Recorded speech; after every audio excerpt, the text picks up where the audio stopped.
Hai, assalamualaikum semua. Alhamdulillah, hari ni adalah hari yang terakhir kami buka sempena Raya Haji. Semalam saya tak sempat nak buat video semalam, terlampau ramai guys. Semalam kami sebenarnya tutup pukul 7. Lepas tu kami lambatkan pukul 10. Tiba-tiba sampai pukul 1 semalam. Alhamdulillah, terima kasih mana yang support.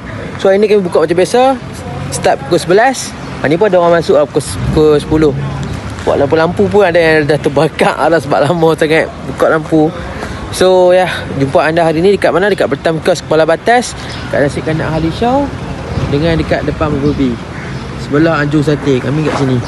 Okay, jangan lupa datang jumpa saya dekat sini daripada pukul 11 sampai nasi sold out. Kalau apa nak buy, apa tengok dulu review, tengok dekat Google Map kami, apa tengok review dulu.